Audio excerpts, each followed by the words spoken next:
Función de onda a continuación. Consideremos una onda transversal simple originada en una hilera de partículas de igual masa conectadas elásticamente. Supongamos que la partícula 1 está animada de una vibración armónica simple transversal. Esta se comunica con la partícula 2, la 2 con la 3 y así sucesivamente.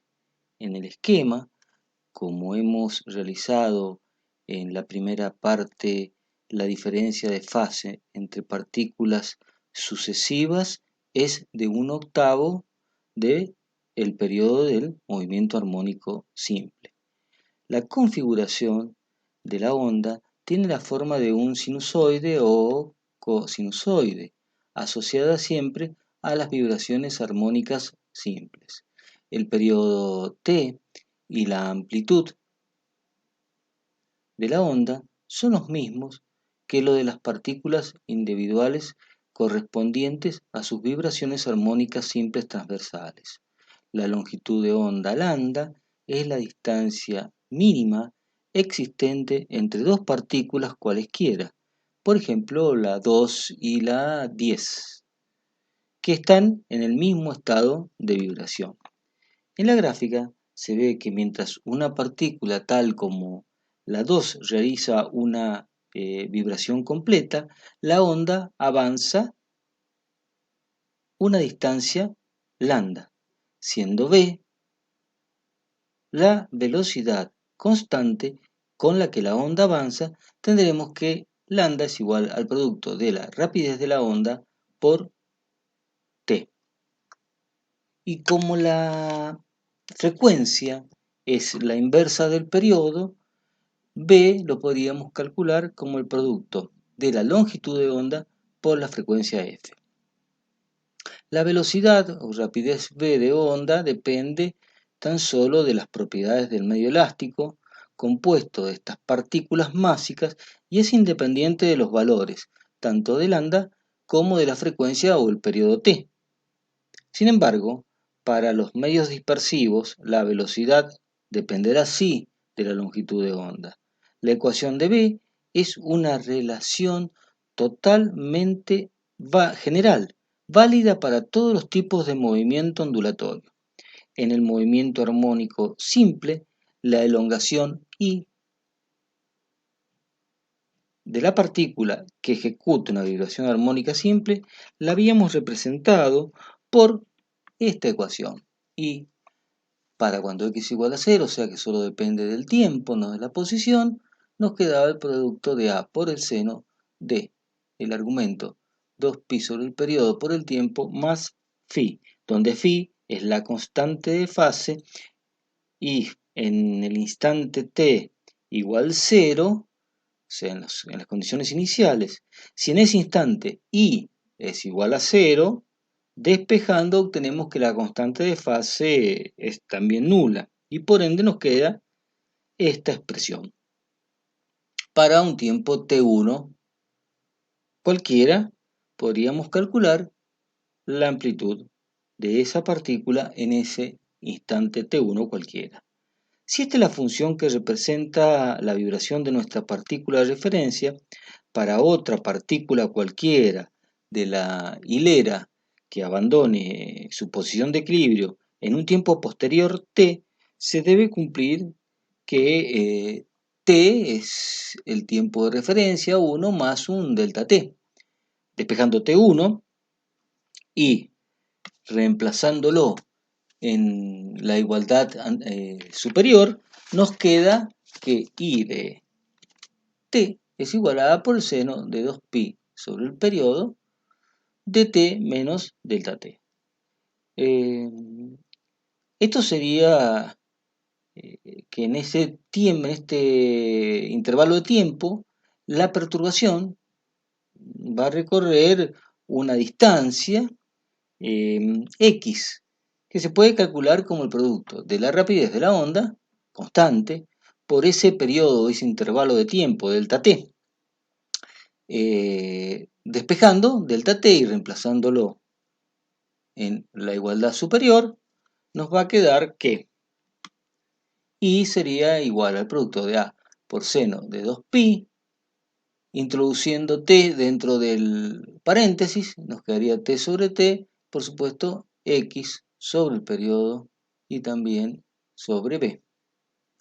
Como sabíamos, lambda era igual al producto de la rapidez por el periodo. Reemplazando entonces esto por lambda, obtenemos esta expresión.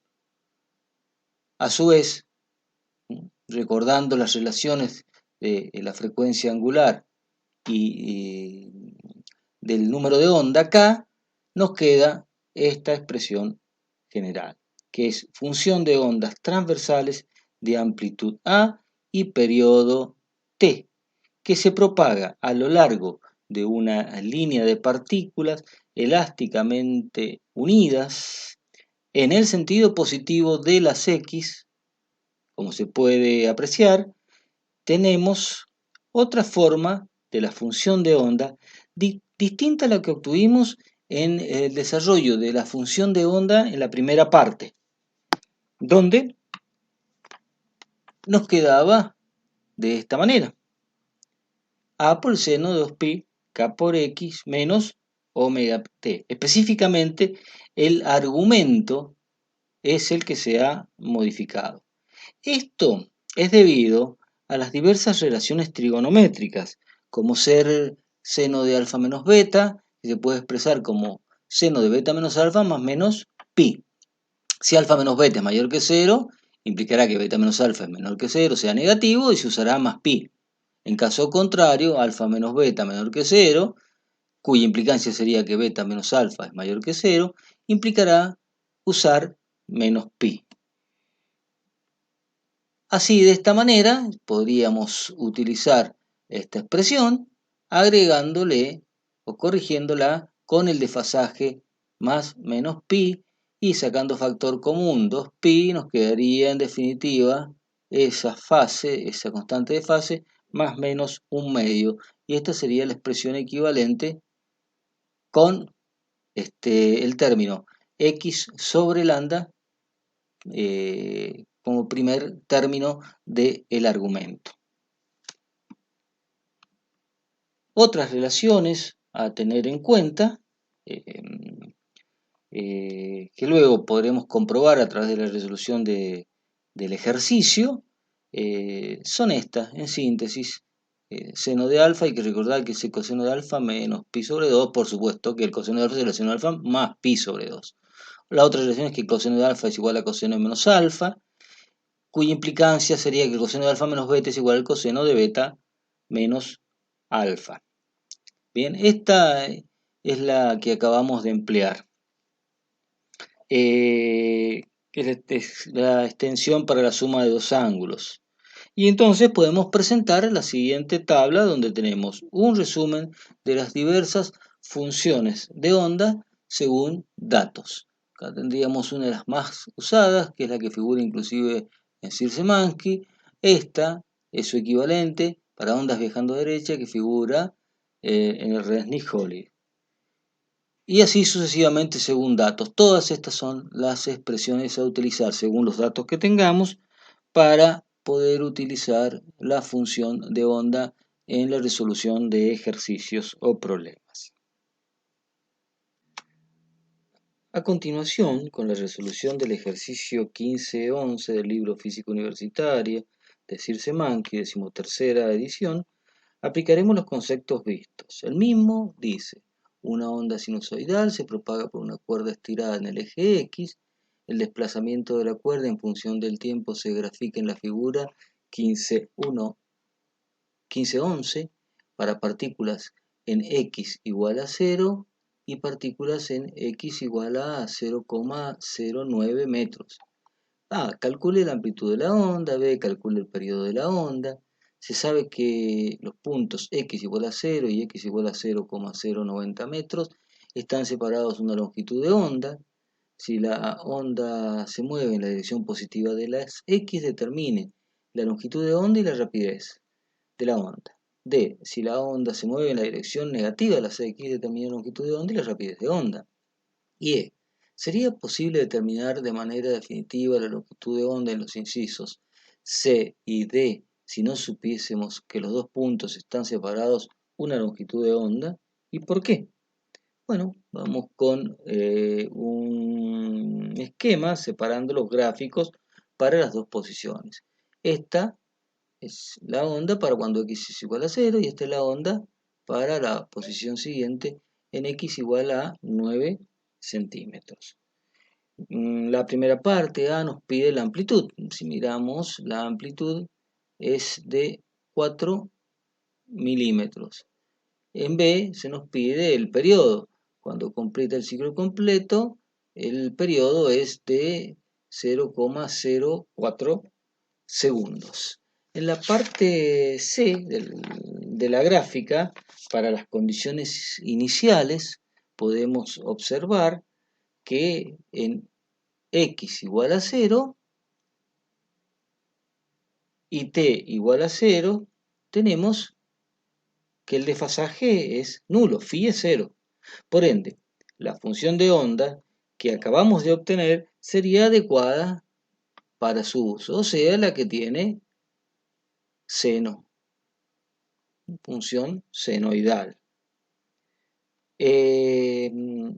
La usaremos en este cálculo, pero vamos a verificar el resultado con la función de onda que viaja a derecha que habíamos visto en la teoría de la primera parte de funciones de onda y que está tomada también de la tabla de resumen y la podemos utilizar porque los datos del problema que nos han dado así lo permiten. Al resolver vamos a observar que para cuando x es igual a 0, la máxima amplitud, o sea, cuando y es igual a a, se produce en el tiempo igual a 0,01 segundo. Pero, según el enunciado, cuando la perturbación recorre una distancia igual a una longitud lambda de onda, nos encontramos en la coordenada x1 igual a 0,090 metros. Y ahí el tiempo para la máxima elongación es de 0,035 segundos. Aquí estarían todos los datos que acabamos de recabar. En la igualdad, y va a ser igual a siempre y cuando el seno de este argumento sea igual a 1. Para que este argumento, 2pi por el producto del tiempo 1 sobre el periodo menos x1 sobre lambda sea igual a 1, es obvio que todo esto tiene que ser igual a pi sobre 2, que es el primer máximo. Vamos a aclarar qué significa esto, el primer máximo. Esto es así porque como la rapidez angular omega de un punto de referencia en el movimiento circular uniforme y la frecuencia angular omega de su homólogo en el movimiento armónico simple son iguales, entonces cuando este punto completa una revolución en un periodo t, su homólogo completa un ciclo de oscilación en el mismo periodo. Durante este tiempo, el punto ha rotado 2pi radianes o 4 veces pi sobre 2 radianes en el movimiento circular uniforme, equivalente al del oscilador armónico. En síntesis, los posibles máximos, mínimos y equilibrio de I se darán cuando seno de n veces pi sobre 2 radianes para n igual a 0, 1, 2, 3, 4 y así sucesivamente sean 1, menos 1 y 0. En el inicio del movimiento, o sea, para cuando n es igual a 0, nos quedará seno de 0, que sabemos que es igual a 0, o sea que estamos en el equilibrio. Recordando que este argumento debe expresarse en unidades de grados sexagesimales, hay que multiplicarlo por la fracción unitaria equivalente, ya que esto está en radianes, igual a 180 grados sobre pi radianes, antes de sacar el seno. Continuamos ahora con la explicación y para n igual a 1 nos quedará seno de pi sobre 2 radianes, que es 1. Ese es el primer máximo, como ya lo habíamos contemplado. Acá tenemos el primer máximo. Para n igual a 2, nos quedará 2 por pi sobre 2 radianes, o sea, seno de pi radianes, que hay que expresarlo en grados, y eso vale 0, o sea que estamos nuevamente en el equilibrio. Para n igual a 3, nos quedará seno de 3 medios pi radianes, y en ese caso eso es igual a menos 1. Estaríamos en el primer mínimo. Para n igual 4 nos quedará seno de 4 por pi sobre 2 radianes, que eso da nuevamente igual a 0 y volveríamos a la posición de equilibrio. Y una vez que hemos llegado acá, completado el ciclo, volvemos a recomenzar el ciclo para n igual 5. Entonces, seno de 5 medios pi radianes nos dará igual a 1 y volvemos a tener el segundo máximo. Volviendo a la continuidad de la ejercitación, con la perturbación viajando a derecha, con tiempo creciente, como podemos apreciar ahora en la gráfica que hemos construido y en función de x y en función de la posición, donde en x igual a 0, el pico de la onda es para t igual a 0,01 segundo, que era el primer máximo, si recordamos. Y como la onda está viajando, se corresponde con un pico, un tiempo posterior, t1 igual a 0,035 segundos, en x igual a 0,09 metros, después de haber recorrido, por supuesto, la longitud de onda lambda. Retomando ahora el ejercicio, vamos a trabajar con los datos que tenemos, que nos habían quedado. Volvemos un chiquito atrás. De haber puesto esto igual a 1, seno 2pi de t1 sobre el periodo menos x1 sobre la longitud de onda igual a pi sobre 2, que es el primer máximo. Simplificando los pi, pasando el 2 dividiendo, nos queda un cuarto, que es lo que tenemos acá. Esto es dato, x1, t1 es dato, el periodo también, lo habíamos determinado en la parte B del ejercicio. O sea que lo único que tenemos como incógnita y nos pide el problema cuando la onda viaja a derecha es lambda. Hacemos reemplazo de datos, operamos matemáticamente y lambda nos da 0,14 metros. B sabemos que es constante y es el cociente entre la longitud de onda y el periodo. Ambos datos nos dicen que la onda viaja a 3,5 metros por segundo a derecha. Ahora, de la tabla, donde resumimos las formas funcionales posibles de la onda, a modo de verificación usaremos la expresión siguiente.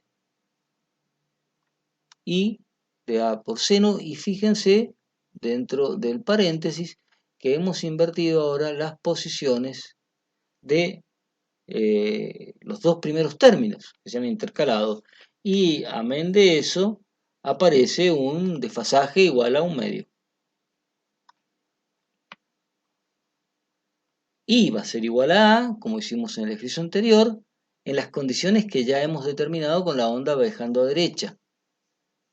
O sea, que seno de 2pi por todo este paréntesis debe ser igual a 1. Para que eso ocurra, tendríamos que estar en el primer máximo, en pi sobre 2. Simplificamos los pi, el 2 pasa dividiendo un cuarto, y despejando lambda nos queda igual a 0,14. Resultado obtenido, que es igual al de la aplicación anterior. En la parte D, si la onda viaja en el sentido negativo de las X, tendremos en la gráfica y en función de X este esquema. Y utilizaremos la expresión y igual a por seno de 2pi de t1 sobre el periodo más x1 sobre la longitud de onda, donde se ha cambiado el signo del segundo término, más x1 sobre lambda. Como sabemos, por definición teórica, cuando la perturbación viaja a izquierda en X. Ahora, de la gráfica ahí en función del tiempo, cuando X es igual a 0, T es igual a 0,050 segundos. Y ahí I es igual a la amplitud. Y como sabemos, esto se corresponde con el segundo máximo. Entonces, para que I sea igual a A, el seno de este argumento debe ser igual a 1. Por lo tanto, el argumento es igual al segundo máximo, que es 5 medios pi. Simplificando los pi, pasando el 2 dividiendo, nos va a quedar este paréntesis igual a 5 cuartos. Como la onda está viajando en el sentido negativo de las X, podemos apreciar en la gráfica Y en función de X que una vez que recorrió una distancia igual a una longitud de onda lambda, el pico que estaba en la posición x1 igual a 0,09 metros y en el tiempo t1 igual a 0,035 segundos, se corresponde con el pico en x igual a 0 y un tiempo igual a 0,05 segundos. De la igualdad, y va a ser igual a A con todos estos datos. Si esos datos los reemplazamos y operamos matemáticamente, nos va a quedar que lambda vale 0,24 metros. Y la rapidez, como cociente entre la longitud de onda y el periodo, que son los datos que ya sabemos, da de 6 metros por segundo. En el inciso E nos preguntan si sería posible determinar los incisos C y D si no supiéramos que los dos puntos están separados una longitud de onda. La respuesta es no, es imposible poder realizar sin ese dato.